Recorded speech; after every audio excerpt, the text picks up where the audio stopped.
When we were looking for a boat to buy, one of the things we wanted it to have was a teak deck. And Squalo ticked that box. We believed, or rather hoped, that although very tired looking, the deck had some life left in it. Restoring it is quite an extensive project. Removing and replacing over 1,000 screws and miles of caulking takes many days, and it is only the beginning. This wasn't the first time this deck has gone through this very same process. But the ironic thing is that every deck restoration actually takes you one step closer to the end of its life. With time, the deck planks get thinner, leaving grooves shallower but also wider following every recaulking. And there is a minimum thickness the plank needs to be for the caulk to adhere to, making it watertight. What this means is you cannot go through this process endlessly. At some point, the deck needs to be written off. And our deck's seams are definitely quite wide already, not to mention the thickness of those planks leave a lot to be desired. Despite that, we went ahead with the process of restoration, but when we started deepening the grooves, because in many places they were either not deep enough or completely flush, only then it began to dawn on us that we may have been wasting our time. Question is, what do we do now? Is it worth restoring it anyway, just to find that few years down the line, after having just completed full refit, we need to remove the deck anyway? As hard as it was to admit it, trying to save it was futile. For both of us, the most devastating thing about this is removing it, because this was actually one of the main reasons why we got this boat. We loved this feature, we loved the fact that she's in original teak, and I think at that time when we looked at the boat, before we bought it, we really did believe that we could save the teak, that it was in a good enough condition for another 10, 15 years. There is a bright side to this story. Definitely an upside is that we will, for the first time, see the condition of the deck underneath the teak. We will see whether there are places that need to be repaired, and if they do, then we will repair them. And all the openings from the screws will be closed off. So I think that's a good side. That's a good thing about it. It's happening. It's happening. We are doing it. It's coming off. It's actually coming off.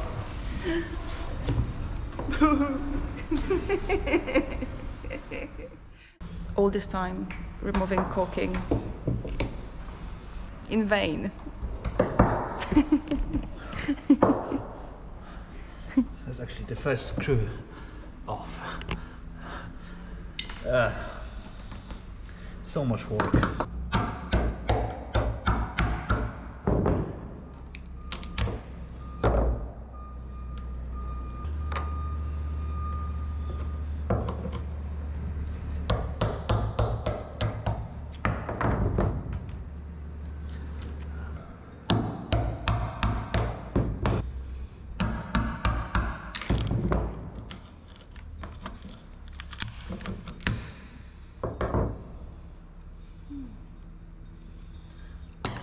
I think we were trying too hard to save it. Mm-hmm.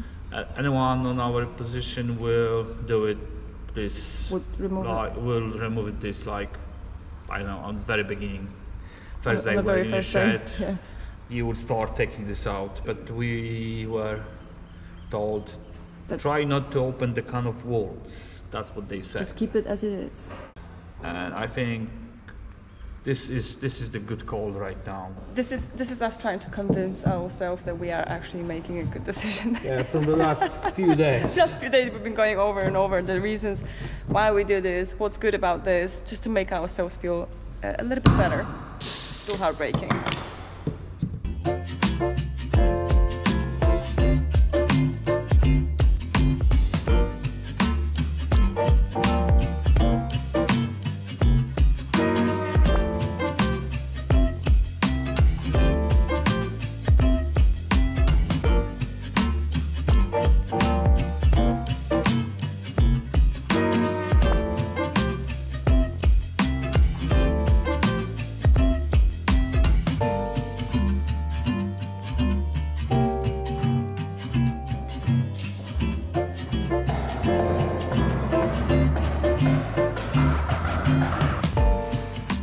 First 2 hours.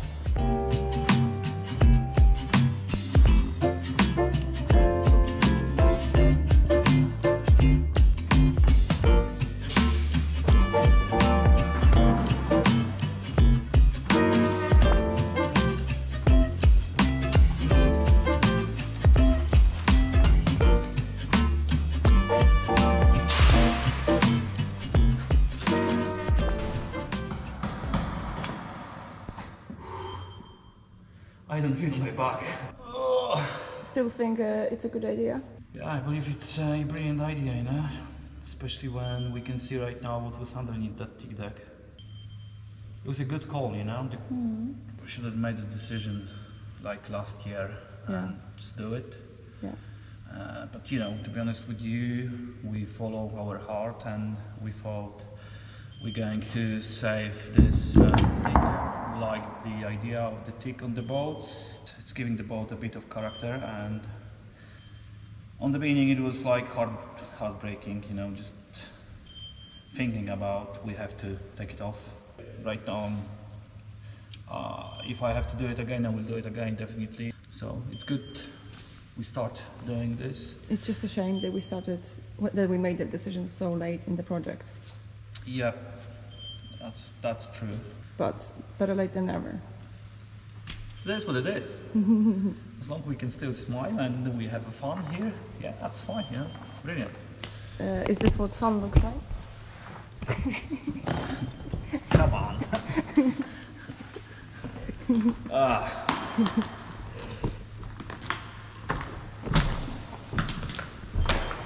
Spots I'll show you where it was pretty bad, and mostly here, as you can see, the dark. This here as well, all this black. The water probably collected. Those dark bits indicate where the water has been sitting. But this isn't the real issue. It is the water that could have found its way into the core, balsa in our case, via screws or other deck hardware.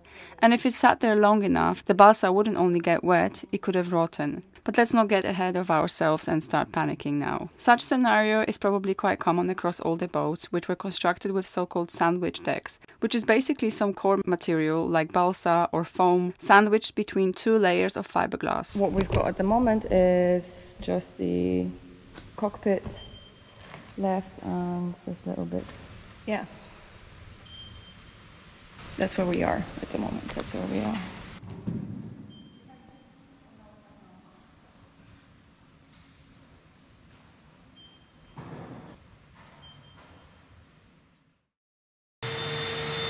The next step is sanding down the remains of the teak and the epoxy that was used to glue it to the deck, exposing the next layer beneath, the gel coat.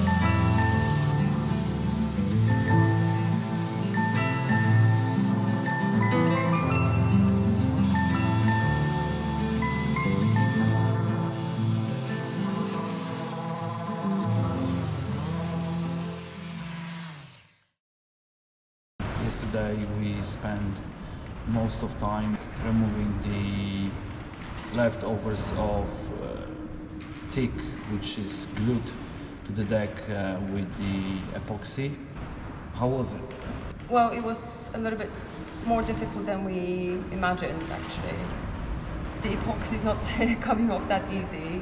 There's quite a lot of it. There's quite a thick surface in places, and yeah, that's definitely not what I expected. I mean, with the sander, you have to spend a big amount of time to actually remove it, so it's going very, very slow to get to the gel coat underneath.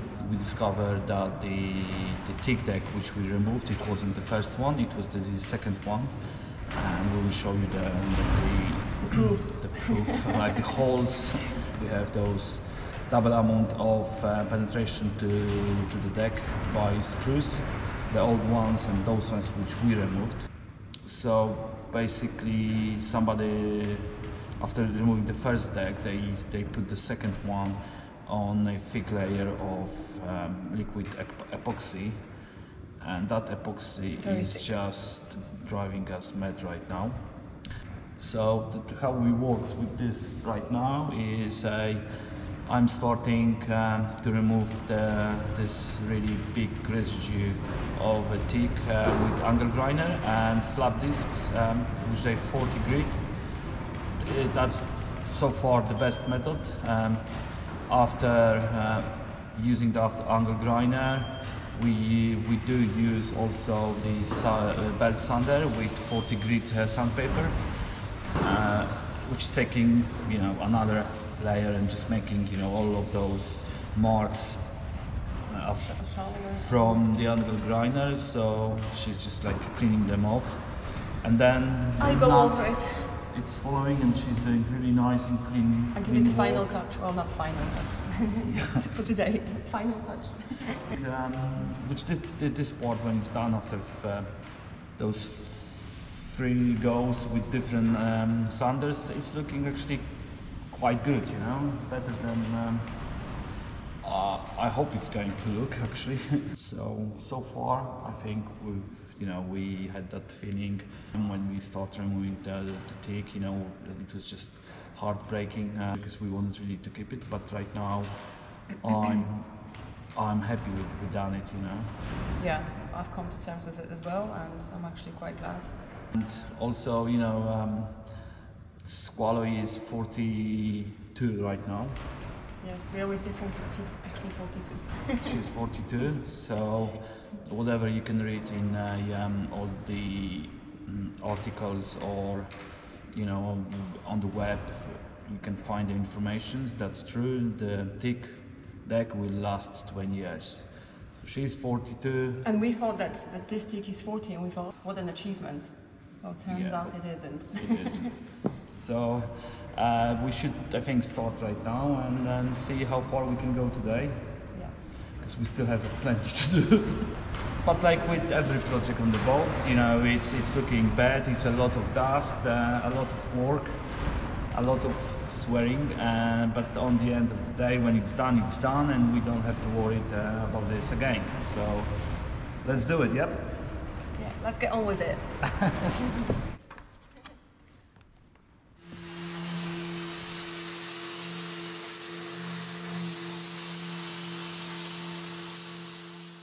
We carry on removing this layer for the rest of the day. Despite using Hoover, there's still a lot of dust everywhere, but luckily we are alone in the shed at the moment. So we better finish these horrid jobs before any boats move in.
We've got a change of filters for today, and we've got plenty of sandpaper, 40 grit.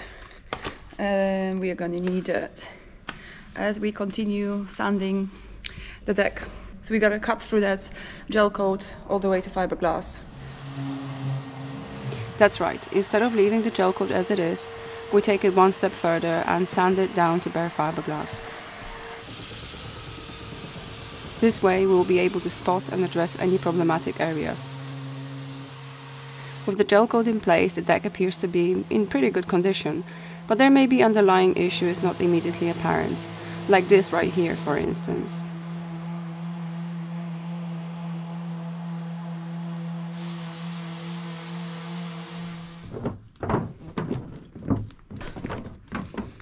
Just going back to the boat. It must have been beautiful sunset today. again, we missed it. And look at that, what we've got. First night with the heater on. Winter is coming for sure.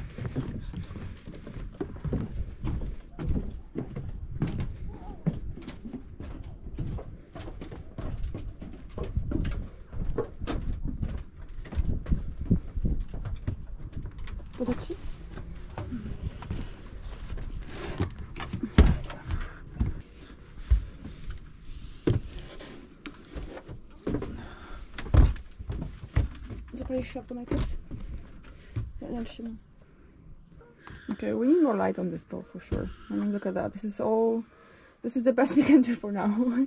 I can barely see you on camera. I think it's perfect. That's the way you like it.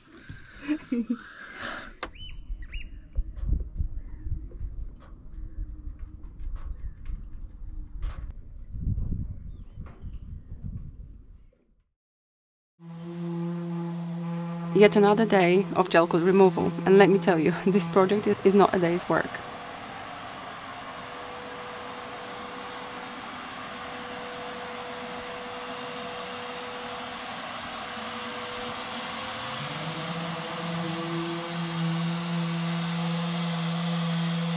Let's also go down below, because all of a sudden it is so much brighter down there. Once the teak and the gel coat layer are gone, we can clearly see the construction of the deck, where there is balsa core and where there is just a solid laminate with no core.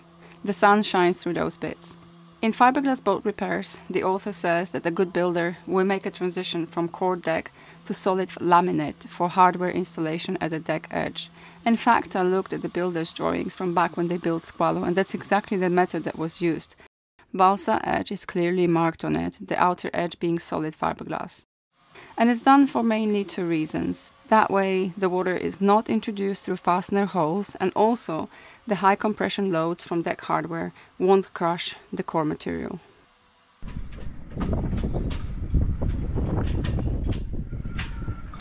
So we have a flotilla here of geese.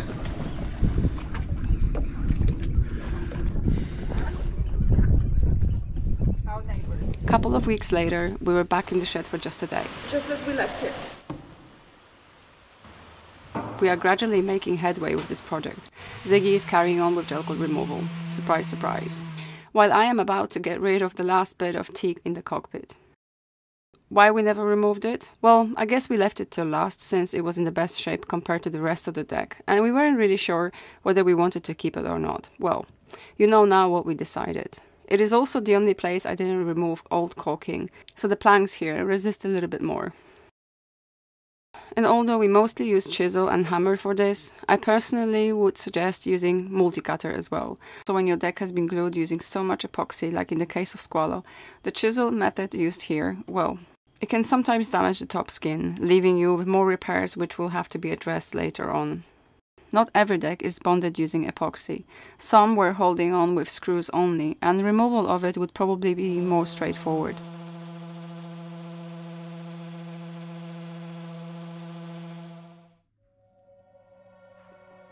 And just like that, our deck is gone.